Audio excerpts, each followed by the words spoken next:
Agora nós vamos iniciar o estudo do capítulo 11, que fala sobre forças intermoleculares, líquidos e sólidos.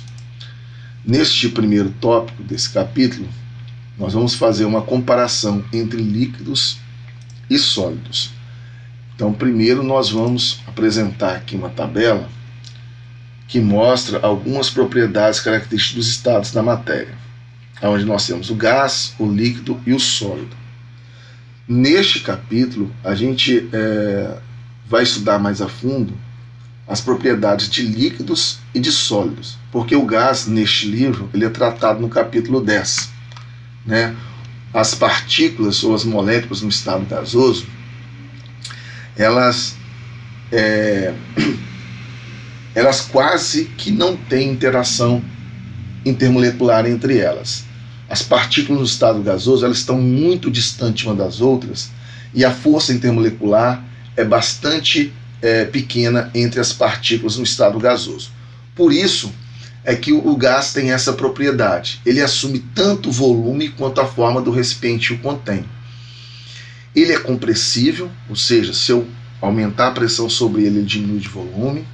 Ele flui rapidamente, então se eu deixar um gás escapar num recipiente, ele tende a ocupar todo o espaço disponível para ele, e a difusão em um gás ocorre rapidamente, já que as partículas não estão presas umas às outras, né? Elas estão praticamente livres de atração entre elas.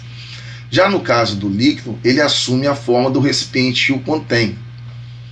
Ele não se expande ao encher um recipiente, ou seja, ele mantém o volume constante, tá certo? É virtualmente não compressível, ou seja, se eu aplicar uma pressão sobre o líquido, ele não vai diminuir de volume. Ele flui rapidamente, então se eu derramar um líquido dentro de um recipiente, ele tende a ocupar todo o volume desse recipiente, e a difusão no líquido ocorre lentamente. No caso do líquido, existe interação entre as moléculas. Então essa interação, uma molécula está influenciando a outra molécula, né? Está prendendo essa outra molécula, está segurando. Então na difusão do líquido ele não tende a ser tão rápido quanto no estado gasoso. Já o sólido ele retém sua própria forma e volume, ou seja, ele não depende do recipiente que o contém. Ele é virtualmente incompressível, ou seja, se eu aumentar a pressão sobre ele, ele não vai diminuir o volume. Ele não flui, né? As partículas de um sólido, elas estão muito próximas umas às outras, ligadas por uma alta força intermolecular. Então, ele não consegue se derramar, vamos dizer dessa forma. A difusão entre o sólido ocorre de maneira extremamente lenta, já que as partículas ou as moléculas no estado sólido, elas estão atraídas fortemente por uma interação intermolecular. O sólido, ele apenas vibra, né? A gente imagina que um sólido não tem movimento nenhum, as partículas no estado sólido, mas tem movimento sim. E esse movimento é apenas vibracional, que nós não conseguimos perceber a olho nu, correto? Bom, as propriedades físicas das substâncias, entendidas em termos da teoria cinética molecular, também pode ser feita na comparação dos três estados da matéria. Ou seja, os gases são altamente compressíveis, assumem a forma e o volume do recipiente que os contém. Bom, por que isso acontece? Tem a ver com a teoria cinética molecular. As moléculas do estado gasoso, elas estão separadas e não interagem muito entre si. Então, portanto, as partículas do estado gasoso, elas têm grande liberdade de movimento. Então, essa grande liberdade de movimento faz com que as partículas no estado gasoso tenham a maior energia cinética. Já os líquidos são quase incompressíveis, assumem a forma, mas não o volume do recipiente que o contém, já que as moléculas de líquido são mantidas mais próximas do que as moléculas de gases, mas não de maneira tão rígida, de tal forma que as moléculas não possam deslizar umas sobre as outras. Ou seja, existe interação entre as moléculas da substância no estado líquido, mas essa interação não é muito rígida, então as moléculas podem deslizar umas sobre as outras, portanto elas têm uma energia cinética um pouco menor do que a energia cinética das moléculas no estado gasoso. Os sólidos, eles são incompressíveis e têm forma e volumes determinados, né? Então as moléculas de sólido, elas estão mais próximas. as moléculas estão unidas de forma tão rígida que não conseguem deslizar facilmente umas sobre as outras, elas então só podem vibrar, como eu tinha dito anteriormente.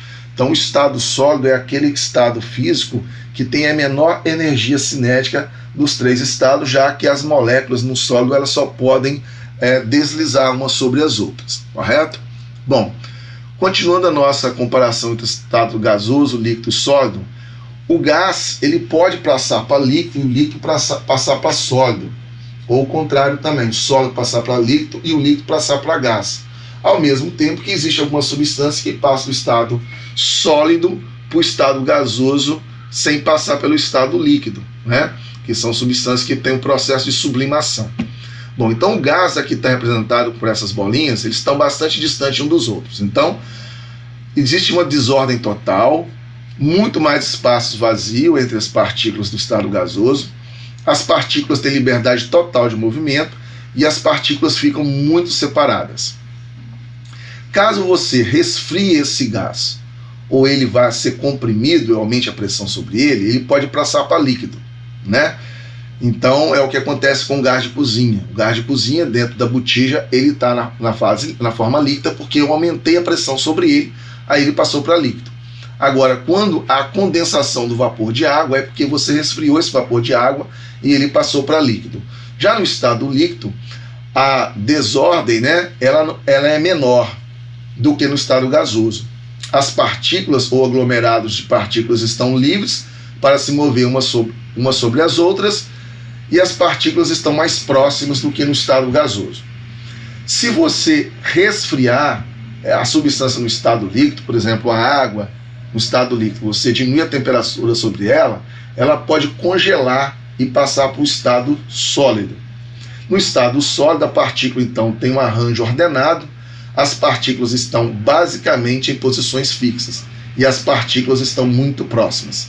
Então esse processo de passar de gás para líquido, nós chamamos isso de condensação, tá certo? De condensação. De líquido para sólido, nós chamamos isso de solidificação. Agora, se você vier do sentido contrário, se você aquecer, por exemplo, o gelo, ele vai passar do estado sólido para líquido e nós vamos ter a fusão. E se o líquido passar para o estado gasoso através de um aquecimento, você vai ter uma ebulição ou uma vaporização. Caso a substância no estado sólido passe de sólido para gasoso, nós temos o processo então de sublimação, correto? Então, os três estados físicos podem se converter um no outro, ou por aumento de pressão, ou redução de pressão, ou por aumento de temperatura ou diminuição de temperatura. Então, a conversão de um gás a um líquido ou sólido requer que as moléculas se aproximem. Então, quando você vai passar de um gás para um líquido, como foi falado anteriormente, e de líquido para sólido, as moléculas vão ter que se aproximar. Isso pode ser feito por resfriamento ou por compressão. Já se você quer que a substância passe do estado sólido para líquido ou do líquido para gás, isso vai requerer que as moléculas se distanciem uma das outras. Isso você pode conseguir fazendo o aquecimento ou a redução da pressão sobre as moléculas. Então, as forças que mantêm os sólidos e líquidos unidos são denominadas forças intermoleculares. Esse é o objetivo de estudo do nosso próximo tópico, porque essas forças são muito importantes nas propriedades físicas de sólidos e líquidos. Isso não acontece com gases, como foi falado aqui, porque no gás essas forças intermoleculares elas são muito pequenas. Então, nós terminamos agora esse primeiro tópico e na próxima aula iremos estudar o tópico 2 falando sobre forças intermoleculares.